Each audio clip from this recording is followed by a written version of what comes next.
good? Yeah. Okay. Welcome back, everyone. Great turnout today. Yeah, so, well, okay. Yeah, well, okay, other people are showing up. So, yeah, recall that last time we were talking about this enumerative stuff with Coxeter groups where we were enumerating the Coxeter group according to the length, so looking at this length generating function W of Q. And I ended by proving this result saying that if Ws is an infinite Coxeter system, then we have this equation here, where mu sub n is the Mobius function of this poset that we defined by taking the nerve union with S. So remember that the nerve of W comma S is the collection of all subsets J of the set of simple reflections such that the parabolic subgroup generated by J is finite. So we just took all of these sets J in the nerve, and then we added in just the set of all simple reflections as like the top element of this poset, and you can compute the Mobius function of this poset. And so then that gives us this sort of recursive way of computing W of Q. I'll also remind you that in the case of a finite Coxeter group, or also in the case of an affine Coxeter group, we said that there was like a nice product formula for this length generating function. In general, we're not going to have something that nice, but we at least have this way of computing things. And so I just thought I'd give one example of this, looking at the universal Coxeter group on in generators. So what I mean by this, so here UN is this universal Coxeter group. It's the Coxeter graph, or sorry, so the Coxeter graph of UN is a complete graph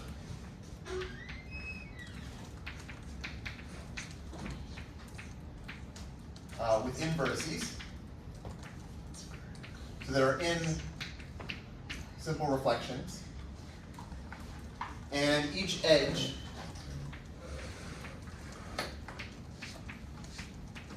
is labeled by infinity.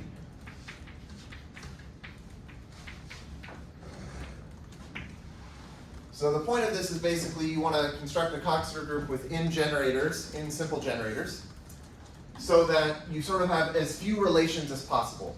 So when I put an infinity on the edge between two simple reflections, that's just saying that I don't have this relation between those two simple reflections.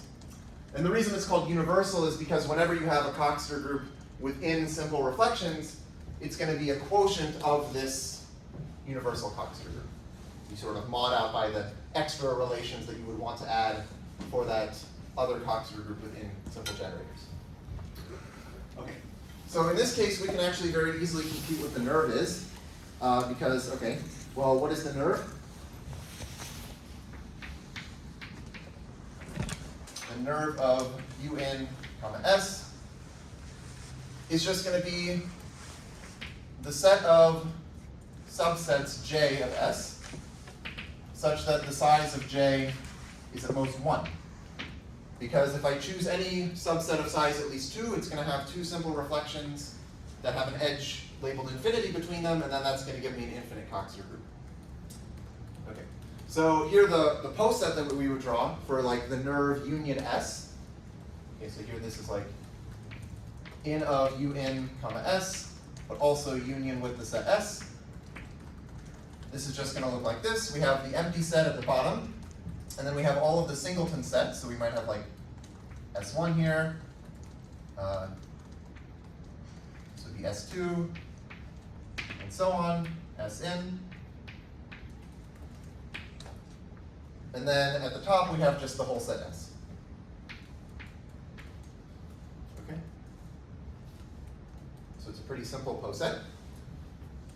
And so then if we want to compute the Mobius values of the form mu n of k comma s, well, first of all, mu n of s comma s is just going to be 1, because the definition of the Mobius function says that whenever you take mu n of something comma itself, you get 1.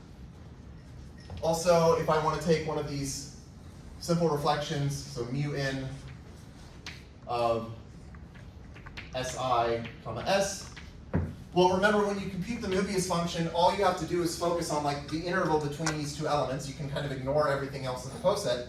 So like if I'm looking at the interval between S1 and S, I only care about this edge. And so then if you just compute the Mobius function on that edge, you'll find that this is -1. Basically because I, like, mu in of S1 comma S1 would be 1, and then I want this number to be something such that if I add it to 1, I get 0, so it has to be -1. And then finally, mu in, mu sub n of empty set comma S is going to be n-1, because I want to make sure that these values add up to 0, basically. Okay.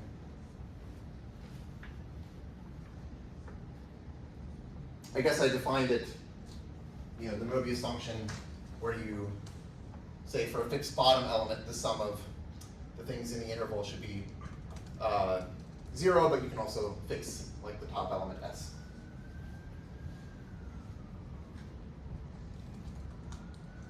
So in this case, we can use this formula to compute pretty easily what un of q is, so this generating function. So un of q, or maybe I should write it as -1 over un of q, is going to be this sum over k in the nerve, so basically the empty set or the singleton sets of this thing. So the term corresponding to the empty set, if I take k to be the empty set here, I get n-1 divided by w sub empty set of q. Well, the parabolic subgroup generated by the empty set is just the identity, like it's the trivial group, so that's just going to be 1. And then I'm going to have plus n. So n is because there's n singleton sets here, and for each one of these singleton sets, I'm going to get -1 divided by w sub that singleton set of q. But if I look at w sub the singleton set, that's just going to be a trivial group where one element has length 0, one element has length 1. So this is just going to give me a 1 plus q. Okay? And you can simplify this. You end up getting -1 plus n-1 q. Q divided by 1 plus q. And then, okay, of course you could just solve this for un of q. So okay, I think like in this case you could actually just like compute this generating function sort of directly without this result, but this sort of illustrates that in general you could do this procedure, where like if you take any Coxeter group and you have the Coxeter graph, you want to compute w of q, you just sort of write down this sum, you compute things recursively, and this gives you what you want. And like the nice thing here is that for each thing in this sum, this is finite, right? Because k is in the nerve. Yes, maybe I should emphasize that one of the nice things here is that each one of these generating functions is the generating function for, like the length generating function for a finite Coxeter group. And those have a nice form, right? There's like this nice product form. So the point is that this is some kind of a sum with Mobius values here of like reciprocals of these nice product formula things. So it's somewhat nice in that sense. Okay? Any questions up to this point? Okay, then we're going to start talking about Tableau. So I think it would be a heinous crime to give an algebraic combinatorics class without talking about Tableau to some extent. So I'll spend a few lectures on this. And one of the nice things is that standard Young Tableau can be thought of as linear extensions of certain posets. So this allows us to go back and talk more about posets, which is fun. So here we have Tableau.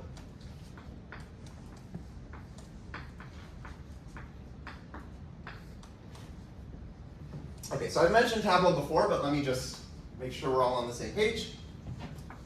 So a partition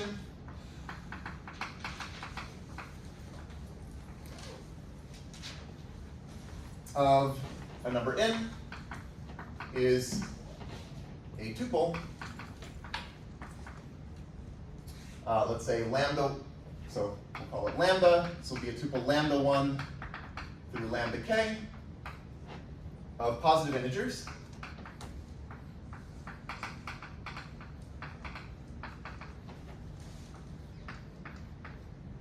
That sum to n. And they have to be weakly decreasing. So it's such that lambda 1 is greater than or equal to lambda 2, greater than or equal to dot dot dot, greater than or equal to lambda k, and the sum of the lambda i's is n.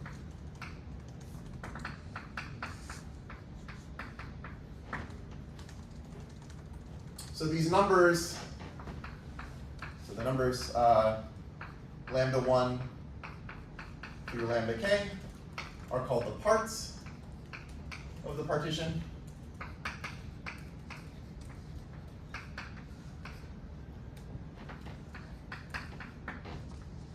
And then the length, so not to be confused with like Coxeter theoretic length, but the length of the partition lambda is just the number of parts, which is k.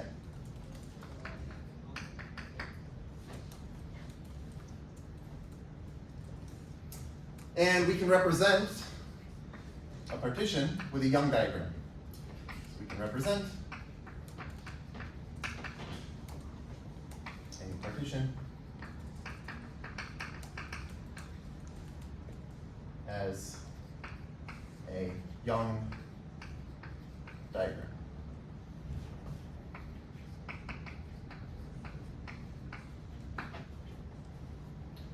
So this is just where you draw a bunch of boxes so that the number of boxes in the ith row is lambda sub I. So as an example, if I take the partition, let's say 5, 3, 2, 2, 1, this is a partition of the number 13, I think, yeah. And this would correspond to the Young diagram where, okay, so I have 5 boxes here, and then I draw 3 in the next row, and then I draw 2, then I draw 2 again, and I draw 1. Okay?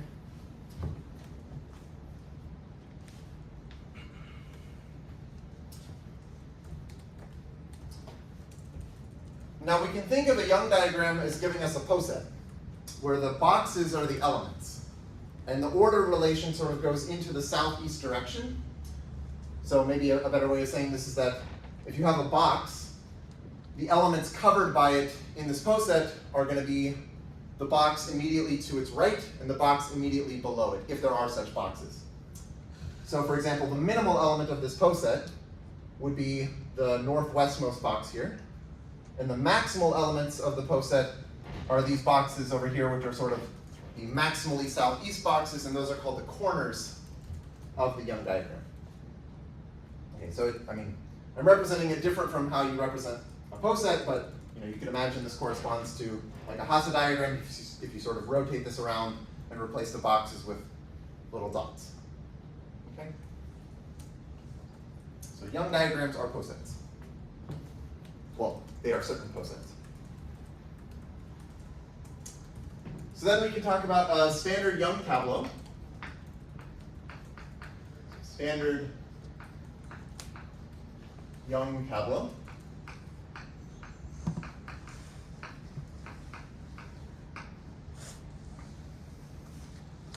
Of shape lambda.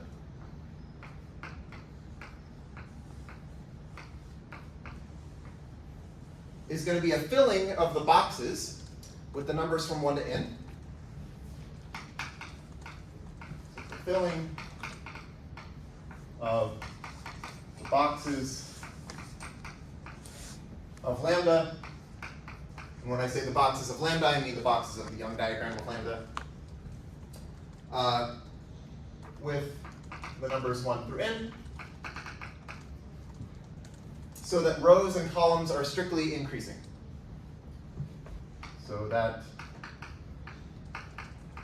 rows and columns are increasing. And by this I mean, if you go from left to right along a row, the number should increase as you go. And then if you go down a column, the number should increase as you go down. So here's an example. The standard Young tableau of shape 3, 3 are, well, okay, so I want to draw 3, 3.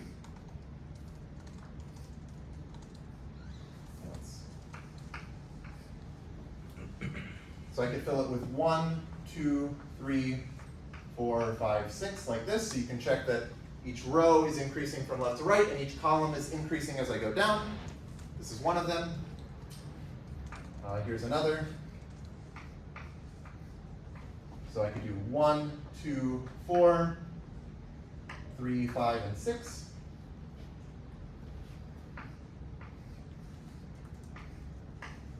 I could do 1, 2, 5,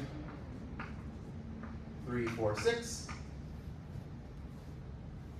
I could do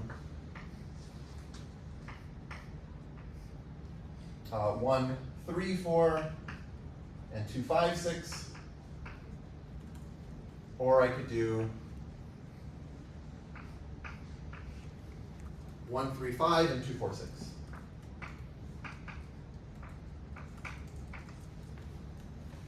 And these are the only standard Young tableau of this shape.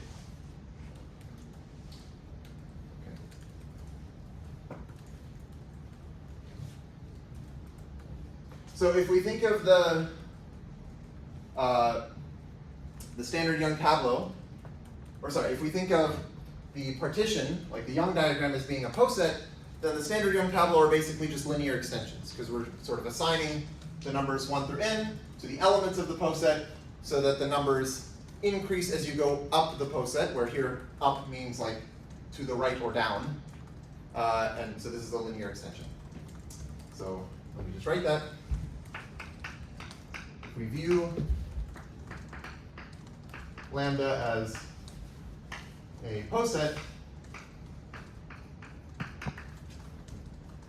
then standard Young tableau correspond to linear extensions.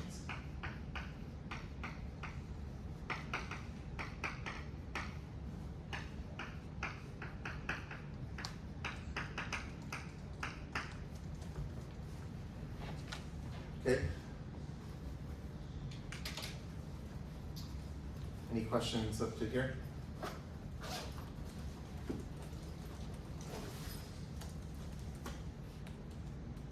Nice. Such a small.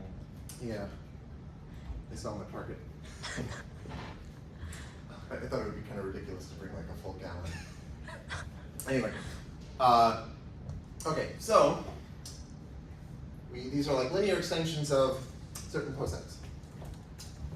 Now we can, one important thing that we can do to a standard Young tableau is we can flip it across the diagonal. So if we flipping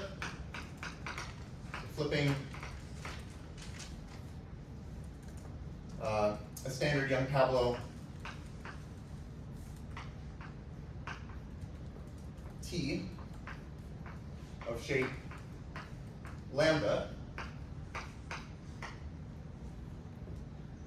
across the main diagonal,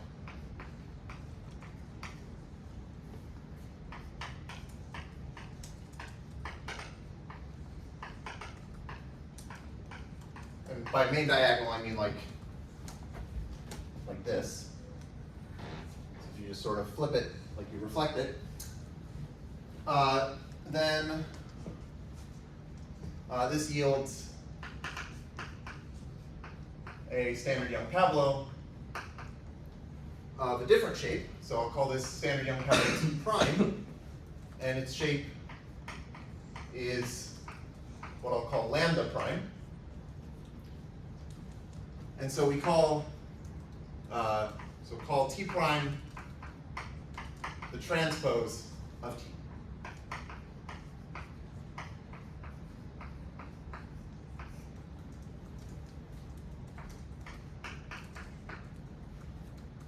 And similarly, lambda prime could be called the transpose of lambda, or sometimes it's called the conjugate of lambda. Okay. Now, a standard notation that's used is to let f superscript lambda denote the number of standard Young tableau of shape lambda, which I'll denote by this. Okay, so here, SYT of lambda will be the set of standard Young tableau of shape lambda, and so f lambda is just the size of this set.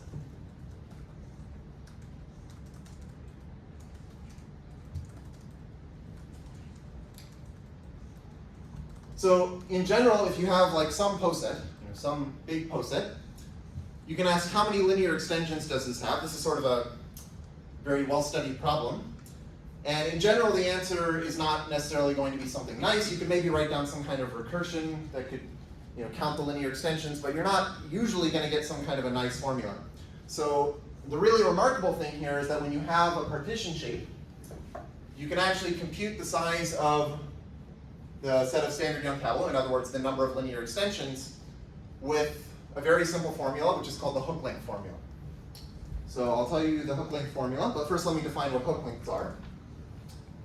So if we're given a box B in a Young diagram lambda,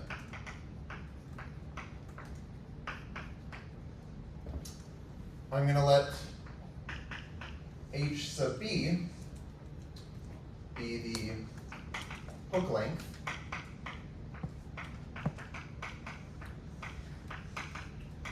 of B. And so what this is, well, let me actually define this with an example. So let's say I took 5, 1, 2, 3, 4, 5. Let's do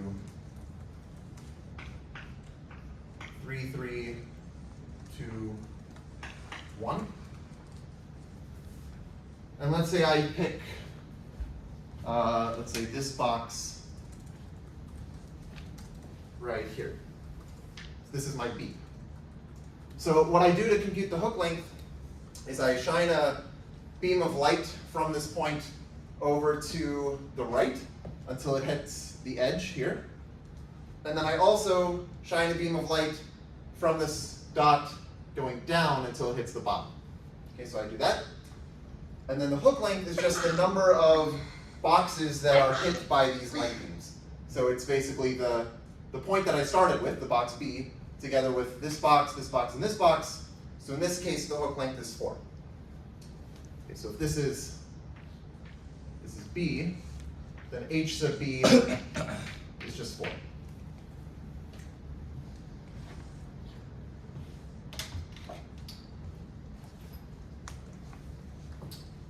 So the hook length formula says, here's theorem,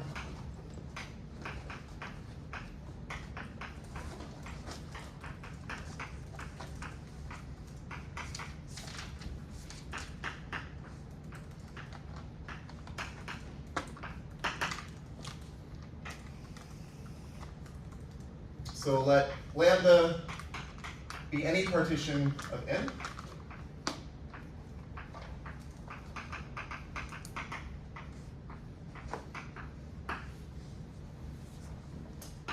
Then the number of standard Young tableau of shape lambda, f lambda, is given by, in factorial, divided by the product of all of the hook lengths. So it's the product over, I'll say B in lambda, and this is just my notation for all of the boxes in the Young diagram of lambda, of h sub b. So it's extremely simple, and I I guess there's this B-set problem that I assigned, which is a similar thing for rooted tree posets, or I guess maybe rooted forests, where I said if you want to compute the number of linear extensions of a rooted forest, then you write down a similar formula, except the hook lengths are a little different. There it's like the hook length of an element is the number of things less than or equal to that element, which is not exactly what I mean, it's definitely different from what I wrote down here. But the proof of this is significantly more difficult than the proof for the tree case, or the forest case, I guess. Basically because, well, maybe I shouldn't say too much, but like, yeah. This is more difficult to prove. It's not impossible, I'm not going to prove it, but this is some formula. Yes? There's not some sort of correspondence between the hook length in the tableau and then the hook length in the poset when you view the diagram as like you view the diagram as a poset. Is there some sort of correspondence between the hook length in the diagram? What if you just turn the picture like 45 degrees so that corner's on top? Well, I guess the issue is that like the way I define the box. hook length for the tree is where you take the set of things that are less than or equal to that element. Yeah. So here, like even if I flipped it this way, I would take all 5 of these elements, which is not the same as these 4 things. So it's kind of different. And it's also not a tree. Yeah, right. So yeah, I mean like the point is like they are different notions of hook lengths. I don't know if there's some kind of a connection. Maybe there's some connection between them. There might be some way of unifying these, but yeah, they're not like immediately the same thing. Okay, but let me give an example of this. We can just easily compute the number of linear extensions, or the number of standard Young tableau of some shape. So let's say lambda is 4, 2, 1.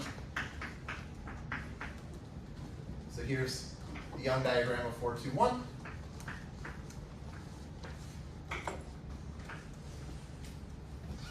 And I'll fill the boxes with their hook length. So this is not the same as like writing a standard Young tableau. This is like a different way of filling the boxes, just with the hook lengths.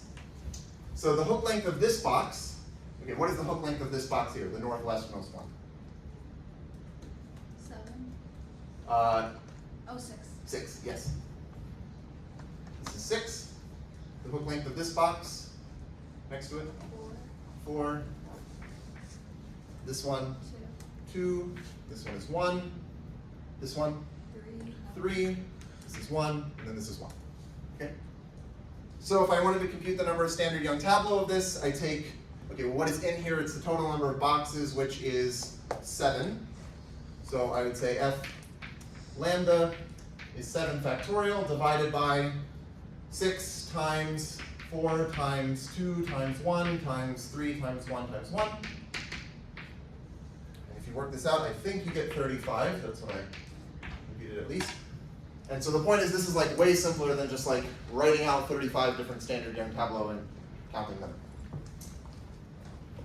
So But you know the story of USAMO, right? I heard something when it happened. I think maybe was this like there was some problem that was like insta-solved if you know the hook length formula. Yeah, it was a number theory problem that had a bunch of complicated like factorials on the top and the bottom. Oh. And then they said show that this is always an integer.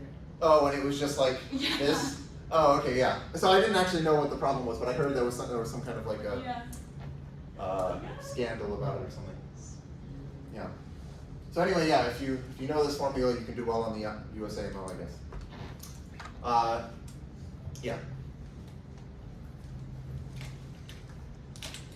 So one reason, okay, in general, I think it's sort of an interesting question to just try to enumerate the linear extensions of a poset, just sort of as an enumerative thing. But there's another reason why people care. Actually, there are multiple reasons why people care about the number of standard Young tableau of a partition. And one of them comes from representation theory. So I'm not really going to say much about representation theory here, except sort of a brief sketch of something, I guess.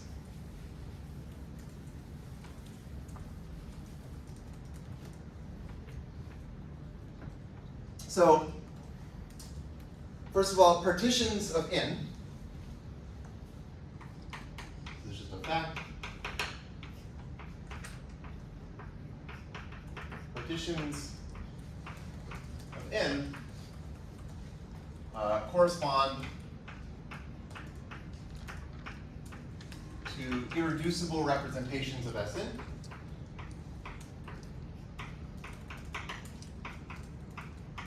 So what do I mean by this?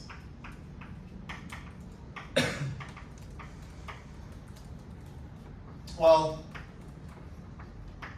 basically, whenever you have, let's say, a finite group, you can ask how this finite group could act on a vector space via invertible linear transformations. So, for example, when I was talking about like the standard geometric representation of a Coxeter group, you could take the Coxeter group to be Sn, for example. This was some action of the group on some vector space, and the action was given by some invertible linear transformations. And in general, these actions of the group via invertible linear transformations are called representations of the group. And one of the really cool, so basically the study of representation theory, at least for finite groups, is to try to understand what are all of the possible ways that your group can act on some vector space with by invertible linear transformations. And you can define irreducible representations, which are sort of like these representations that cannot be broken down into smaller representations in some sense.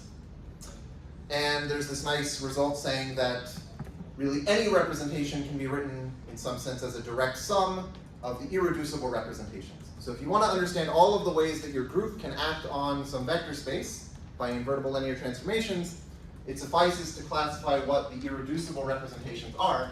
And in the case of the symmetric group, there's a beautiful theory here where they correspond exactly to partitions of N.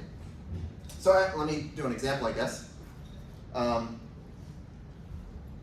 do the example down here. So like, let's say we look at S3. There are 3 partitions. So there's just this partition here. This corresponds to what's called the trivial representation of S3.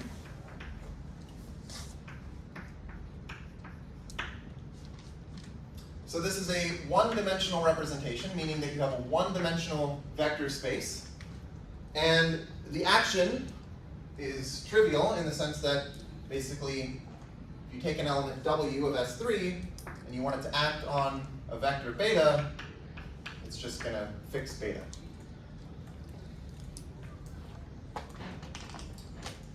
So this is one irreducible representation. There's another, which corresponds to this partition. This corresponds to what's called the sign representation, which is also one-dimensional. And the action here is given by saying that W applied to some vector beta is -1 to the length of W times beta. So it's the sign representation because basically it just acts by multiplying your vector by either plus or minus 1. And then finally there's this third irreducible representation.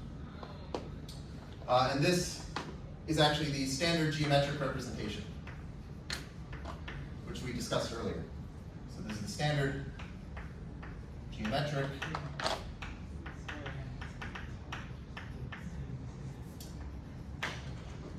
And this is two-dimensional, because remember when we construct the standard geometric representation, we say we choose a basis for this vector space V. The basis, this was like the simple roots alpha 1 through alpha n or whatever.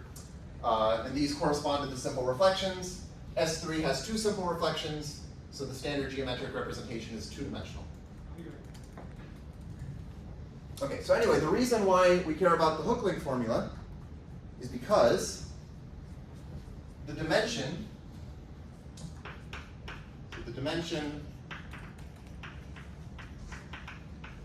of the irreducible representation corresponding to lambda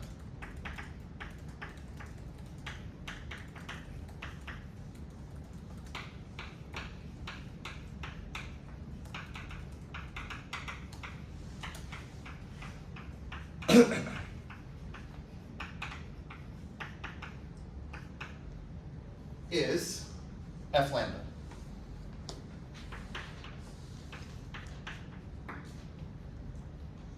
So for example, this partition here has only one standard Young tableau. I have to fill it just 1, 2, 3. So that corresponds to the fact that this is a one-dimensional representation. Similarly, this like single column here has only one standard Young tableau, which corresponds to the fact that this is a one-dimensional representation. And then there's two standard Young tableau of this shape. You could either fill it with 1, 2, 3 or 1, 3, 2. That corresponds to the fact that this is two-dimensional. Any questions on this?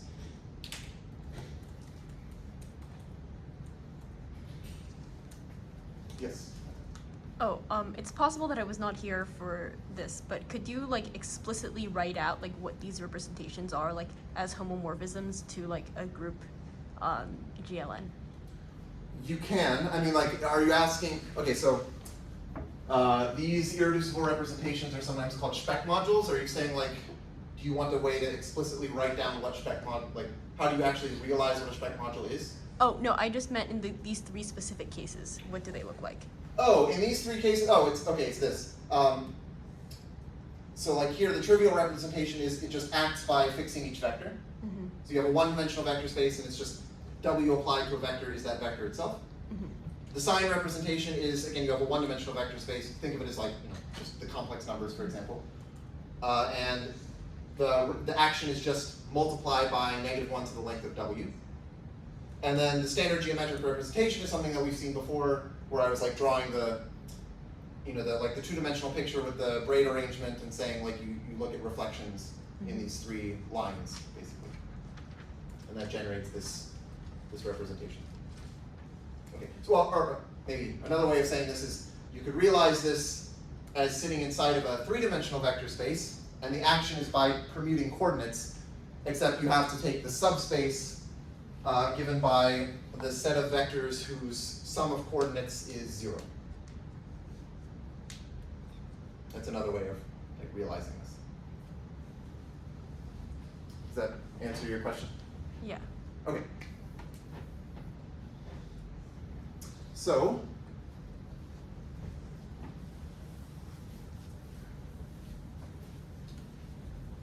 here's a general fact about representations of finite groups, and then I'll stop talking about representations of finite groups. So, in general, if G is a finite group,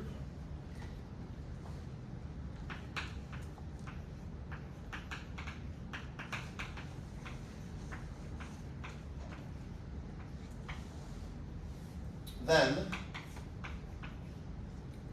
so this follows from sort of the basic theory of representations of finite groups. The size of the group G is equal to the sum over all irreducible representations of G. So here I'll say it's the sum over V and irreducible representation, which I'll denote by irrep, or abbreviate by irrep, of G, of the dimension of V squared.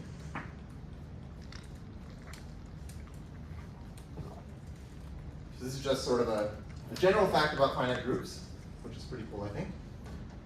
And when G is Sn, okay, so when G is the symmetric group Sn, what this is saying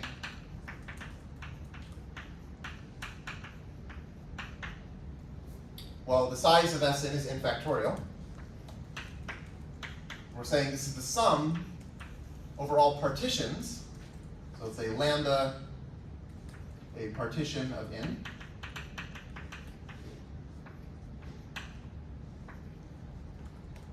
Of the dimension squared, and we said that the dimension is just the number of standard Young tableau, which I was calling f lambda, so just f lambda squared.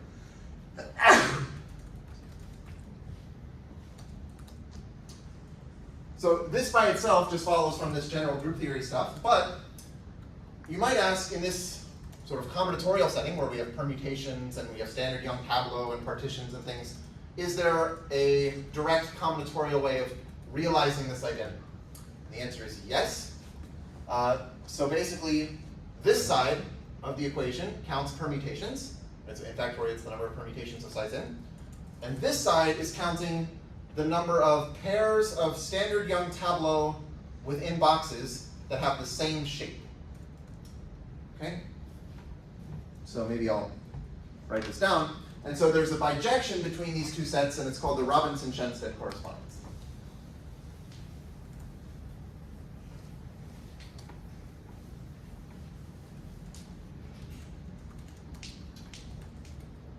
So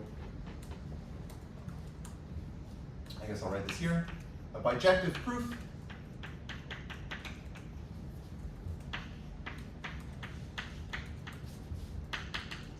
is given by the Robinson-Shenstedt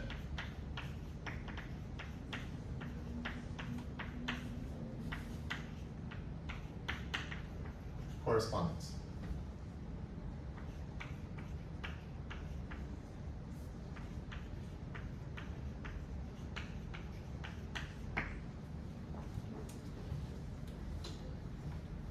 So this is a bijection.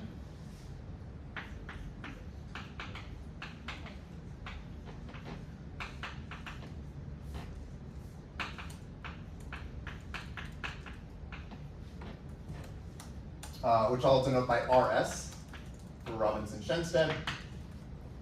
It's a bijection from the symmetric group Sn to the, so I'll write it this way, I guess, the union over lambda, maybe I should use this symbol. This symbol just means partition of n, so lambda is a partition of n. So maybe I could have also written that here, lambda is a partition of n, of the set of standard Young tableau of shape lambda crossed with itself. In other words, this is just, again, pairs of standard Young tableau within boxes that have the same shape. Ordered pairs, I should say. So I'll tell you what the Robinson-Shenstedt correspondence is. It's a very important bijection. In fact, you could probably teach a whole class just basically about the Robinson-Shenstedt correspondence and various generalizations that people have come up with. In fact, I think probably Alex Postnikov has or is doing this. So there are like a lot of things that you can do with this, and there are a lot of like applications of the Robinson-Shenstedt correspondence. So it's very cool. But anyway, I'll basically just tell you what it is. So here's an example. Well, yeah, let me explain what it is with an example. And it's sort of a dynamic process, so maybe I won't write down every word because I have to, it's sort of annoying to like write down all of the words that are describing this process, but I'll just write down the steps. So let's take n equals 5, and let's take the permutation to be 2, 5, so maybe I'll call this W. W is 2, 5, 1, 3, 4. So I have some permutation, and I want to obtain two standard Young tableau of size 5 that have the same shape. So here is, so I'll draw this table. This will be for each step. And okay, the two tableaux that I'm going to write down are called the P tableau and the Q tableau. This is sort of a standard notation. So this will be for P, and this over here will be for Q.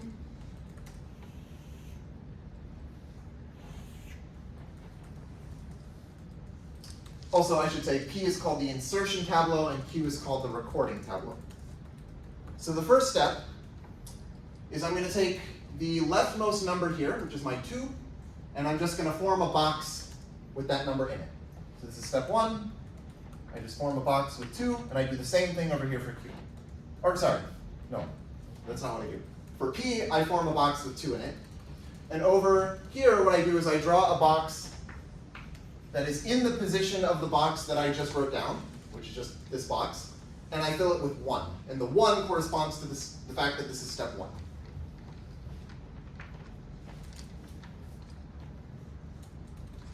Okay, so the second step, it gets more interesting as we go. The second step is I'm going to take this number, the next number here, which is 5, and I'm going to basically try to add 5 on the end of the first row. I'm going to try to append it to the end of the first row. And in this case, I'm allowed to do this. Now, in general, I might not be allowed to do this, and we'll see examples later where I can't do this. But for now, I can just say, okay, I'm going to append the 5 here. And now what I do over for the Q tableau is I say, okay, I still have this 1 from last time, from the previous step. And I'm just going to say, since I added a box here, I'll just add a box in the same position over here, and I'll fill it with a 2, where the 2 corresponds to the fact that this is step 2. Okay. Maybe I should draw this higher up. 1, 2.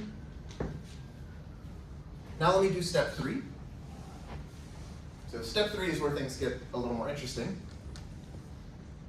So if I take this, what I had here, so I have the 2 and the 5, and I want to add the next number, which is 1. So I'd like to put a 1 here. The problem is that I want to be constructing a standard Young tableau. So I would like for the numbers to be increasing along rows and increasing along columns. But the 1 is bigger or is less than the 5. So what I actually do is I insert the 1, so I don't do this. I insert the 1 at the rightmost place where it could be inserted. Okay, so in this case I could say, can I insert the 1 where the 5 is? Well, no, because the 1 is less than the 2 still. So I can't insert the 1 here. So I go over to this box and I say, can I insert the 1 here? And the answer is yes. I can insert the 1 here, and I end up bumping out the 2. So what you do is you go to the rightmost box where you can insert your number, and you just kick out the number that you need to kick out in order to insert your number there. So I kick out the 2 and replace it with a 1. But now I have this 2 that I need to do something with, so I'm holding this 2 now. So I just try to do the same thing on the next row.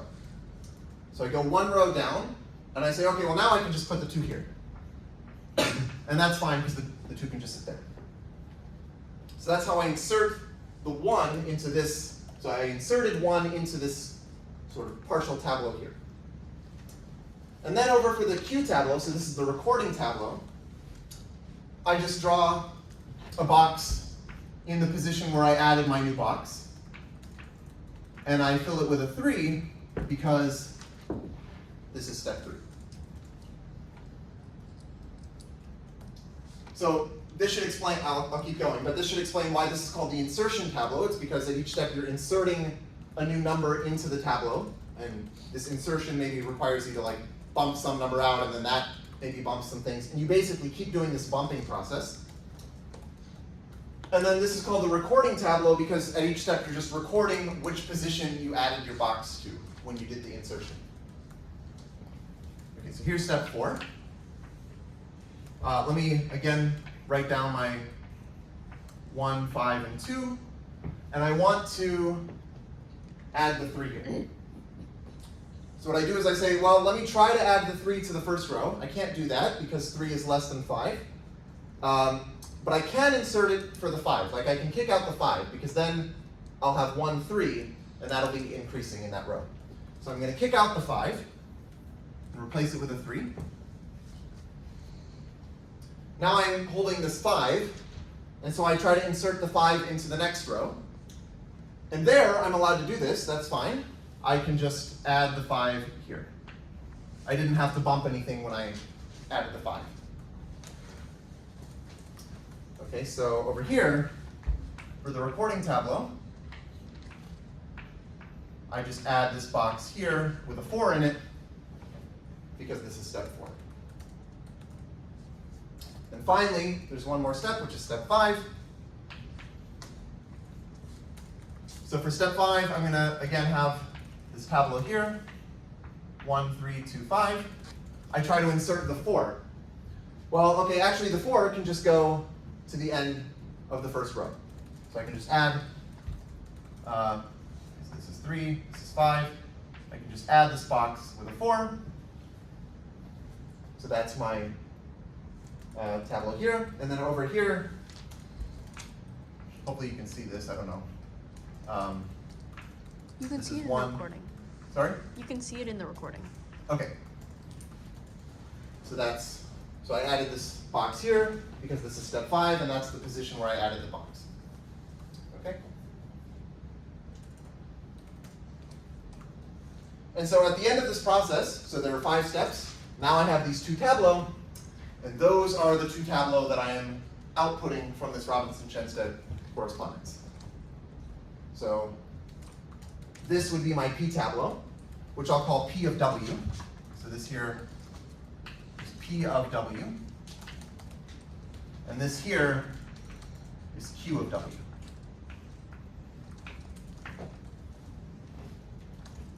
Okay.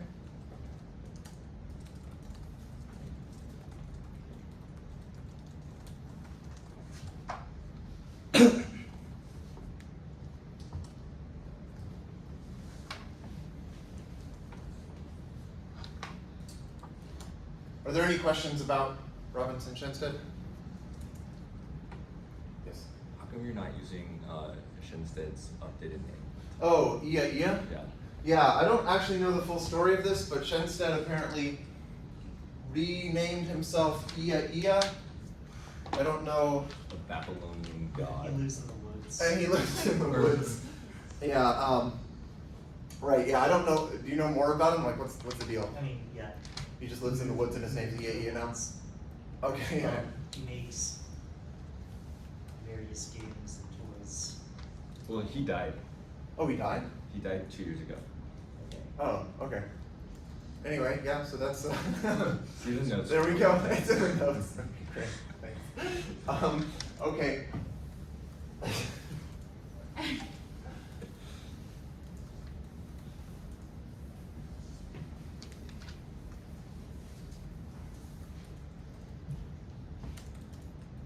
Yeah, I wasn't up to date on or totally up to date on him, I guess.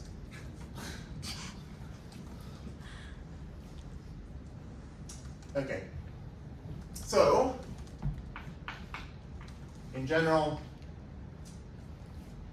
if I have a permutation W and Sn, I'll let the Robinson-Chenstead of W be P of W, comma Q of W. So I guess I'm not proving that this is a bijection. This can be done. You can sort of like, if you're starting with these tableaux, you can sort of kind of go backward to figure out what your permutation had to be. But I guess I won't go through that. But let me let shape of W be the partition such that these tableaux are of that shape. So this is the partition lambda such that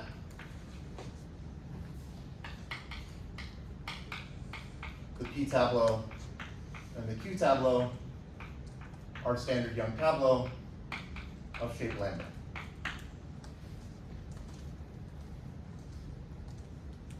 I think I use this in the P set. So there's a question on the P set about Robinson-Chenstead. So here are some facts. So here's a fact. So there are a lot of interesting symmetries with the Robinson-Chenstead correspondence. And a lot of these correspond to symmetries that you can do to a permutation. So if you think of a permutation, you can reverse it. This is like some kind of symmetry thing that you can do to a permutation. You can also complement it, which basically means that you replace each number I with n plus 1 minus I. So if you think of it in terms of the plot, you're sort of flipping the plot upside down. You can take the inverse. You can conjugate by W naught, which is like rotating by 180 degrees when you think of the plot. And you can ask, how do these symmetries of permutations correspond to the or how do they interact with the Robinson-Chenstead correspondence? And the answer is there's sort of a nice way that they do this. I'll say more about this later, but for now I'll just say that if you take the P tableau of W inverse, this is just the Q tableau of W. And the Q tableau of W inverse is the P tableau of W. So when you take the inverse of the permutation, you are just swapping the P and the Q tableau, which I think is pretty nice.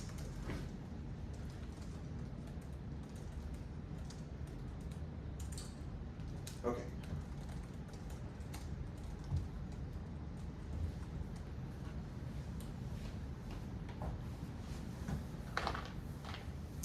But to answer this question about like the other symmetries, I have to define something called evacuation. So I'll get to that in a minute. But for now, so I'll come back to the Robinson-Shenstedt. But for now, let me talk about what's called jeu d'attaquant.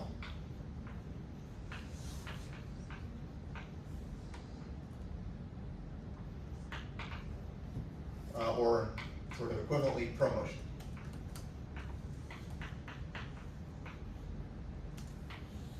So jeu d'attaquant, I believe, is the name that Schutzenberger gave, and it's French for game of teasing.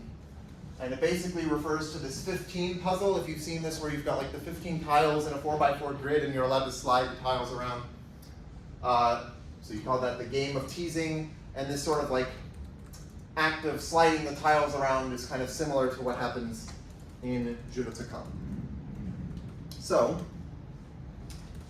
let's say we start with a standard Young tableau. So I'm going to define some process that we can do. And it's basically going to take a standard Young tableau and give us another standard Young tableau. So we start with some standard Young tableau. We're going to delete the number 1.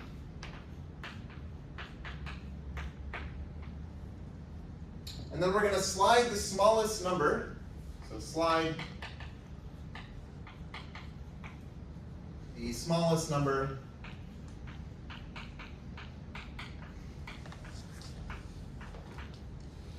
that is below or to the right of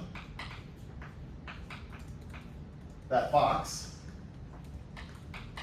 of the box which is empty now. Right, so when we deleted the 1, we made some box empty, so we slide the smallest number that is below it or to its right into that empty box. And we slide this, into the empty box.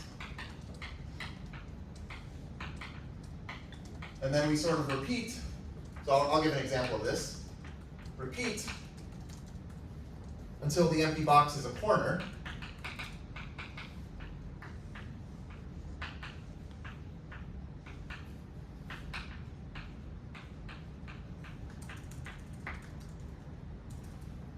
And then we'll fill the empty box, which is a corner, with the number n plus 1. And then finally, we will decrement each number by 1.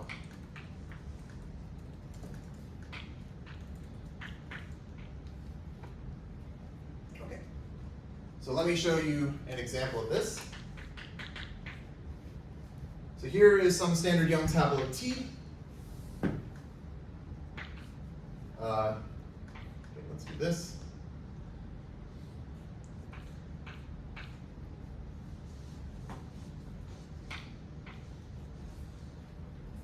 So let's say I fill it with 1, 2, 5, 9, 3, 6, 8,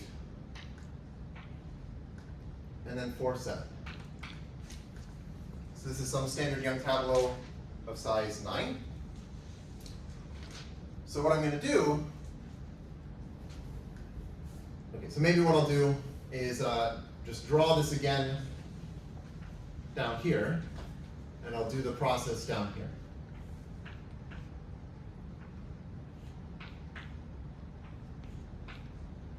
So 1, 2, 5, 9, 3, 6, 8, 4, 7. So for this, I guess you have to sort of look up here because you know, I'm going to erase things and write things, which I guess is not like the best thing to do for lectures, but for this I think it's appropriate. So I start by deleting 1. Okay, so I delete the 1.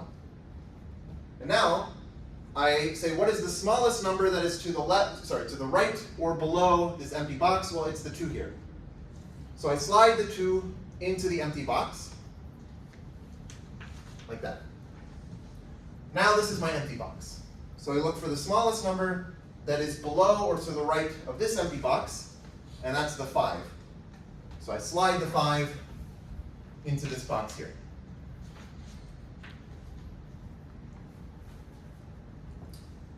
Now this is my empty box, and so I look for the smallest number that is below or to the right of the empty box, which in this case is the 8. So I slide the 8 into the empty box. And now my empty box is a corner, so I'm at this step. I said repeat until the empty box is a corner. Now I fill the empty box with the number n plus 1. Here n is 9, so I fill it with the number 10. So I write a 10 here. And then the final step is I just decrease each one of these numbers by 1. So the 2 becomes a 1. The 5 becomes a 4. The 8 becomes a 7. The 9 becomes an 8. The 3 becomes a 2. The 6 becomes a 5. The 10 becomes a 9. 4 becomes 3. And 7 becomes 6. Okay. And this new tableau is called promotion of the original tableau. So I'll denote promotion by pro. So this is pro of E. Okay? And I guess the point is that this process of doing the sliding is also called je le tacon.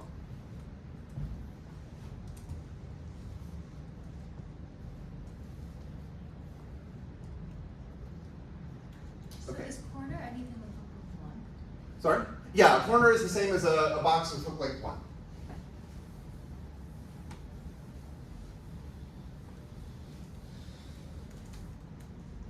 But sorry, and then when after you say decrement each number by 1, you large number back. Sorry? Yeah, so I filled this box with a 10 in this step where I said like fill this corner with n plus 1. Oh, okay. And so then when I decrease everything by 1, Okay. it becomes the 9. Yeah.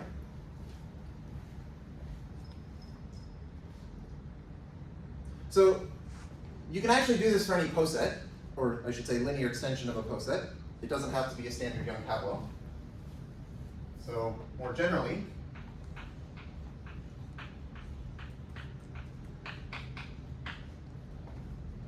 we can define promotion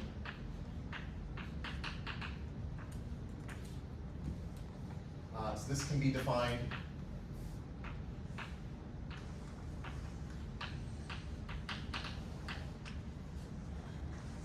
on the set of linear extensions of any poset. Well, let's say finite poset. On the set L of P of linear extensions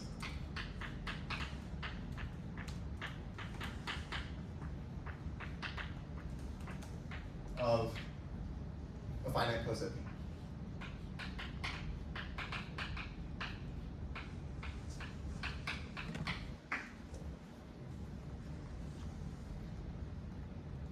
So let me just do this with an example.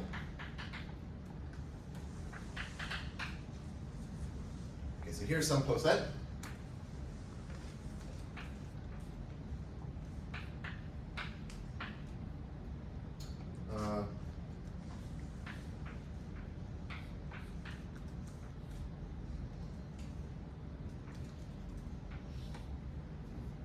Is that what I want? No, maybe that's not what I want, sorry. This is what I want. This is some poset. Here's the linear extension. 1, 2, 3, 4, 5, 6, 7.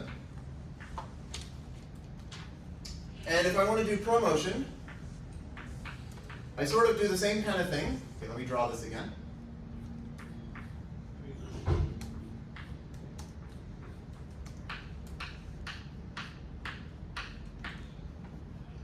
So I'll just copy the linear extension here, and then I'll do things to it.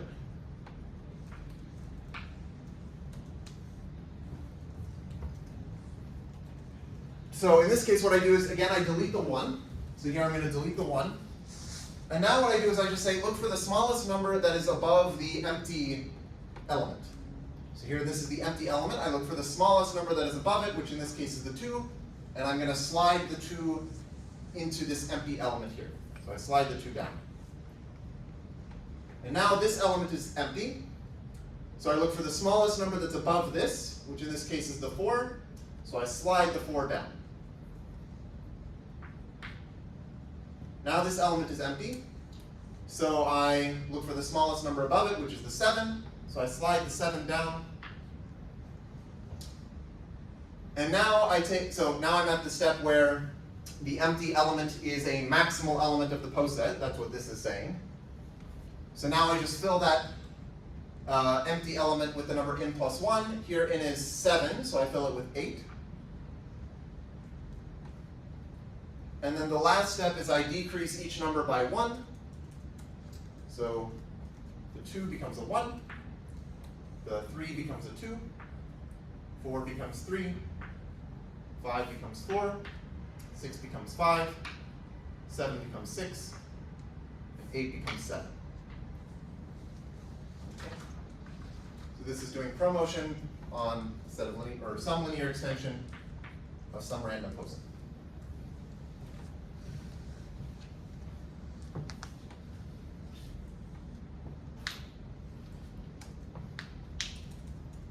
Okay, so here's something that's cool.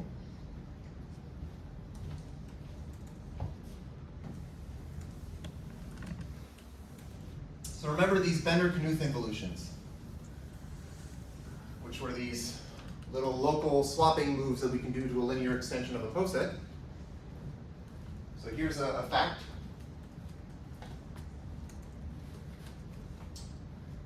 So one can check that.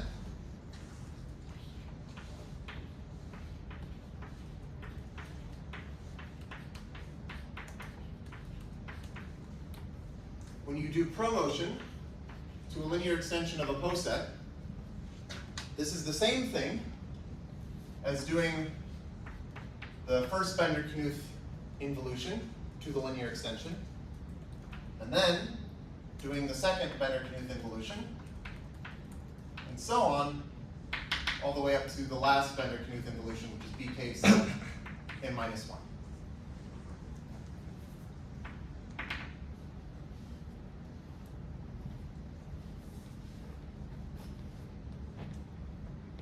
So maybe to end, I'll do an example of this. Right. I can do the example there.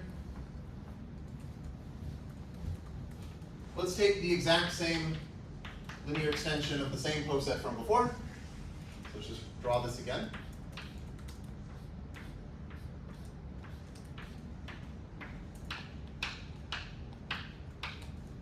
And what did I have? 1, 2, 3, like this.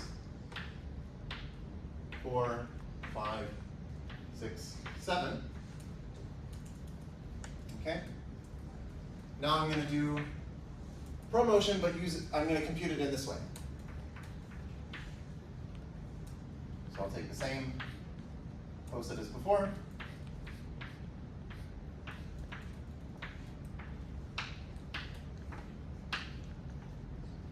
Okay, let me draw the linear extension here. So I'm going to apply these Bender-Knuth involutions bk1, bk2, bk3, bk4, bk5, bk6. So when I do bk1, remember what that does is it says look at the numbers 1 and 2, and if the 1 is sitting below the 2, you don't do anything. But if the 1 and the 2 are on incomparable elements, then you swap them. Well, in this case, the 1 and the 2 are on comparable elements, so the 1 is sitting below the 2. So in this case, we do nothing. But now I apply b case of 2. So I'm going to do b case of 2 to this. So I look at the numbers 2 and 3. And they are sitting on incomparable elements of the poset, so I swap them.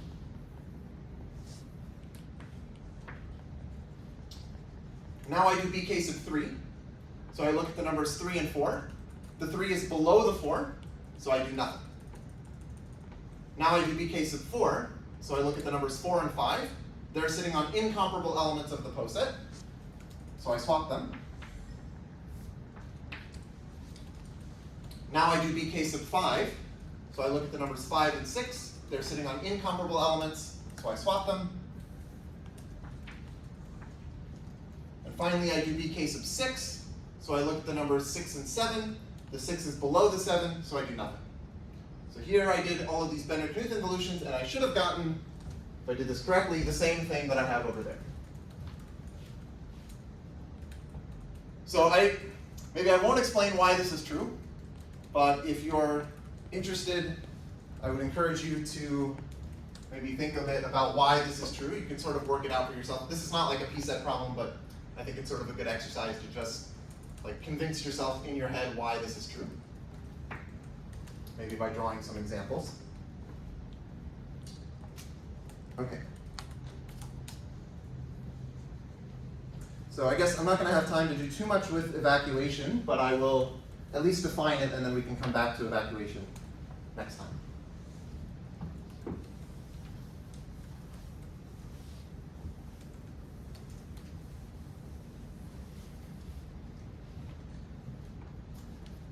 So let partial sub I be what I get by doing the first I Bender-Knuth involutions. So I start by doing BK1, and then I do BK2, and so on until BKI. I should have put compose.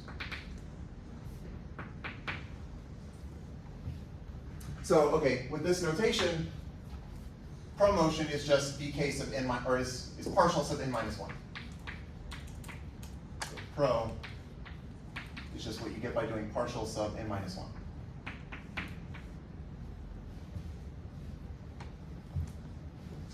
So we define evacuation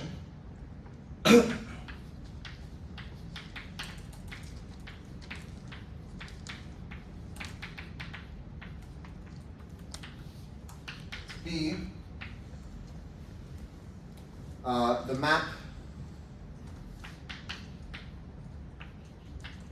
So it's a map which I'll call EV. It goes from the set of linear extensions of our poset to the set of linear extensions of our poset. And it's defined by, well, first, you do promotion, which is partial sub n minus 1. And then you do partial sub n minus 2. And then you do partial sub n minus 3. And so on, all the way down until, okay, here you do partial sub 2. And then you do partial sub 1. This is EV.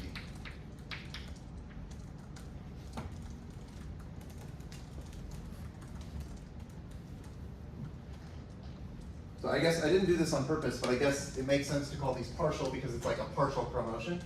Right? So like this is promotion, but this is like almost doing promotion, except you're leaving out the last step. It's like a partial kind of thing. Right. So I guess that is pretty much it for today. And next time I'll give an example of evacuation, and I'll relate it back to the Robinson-Jensted correspondence.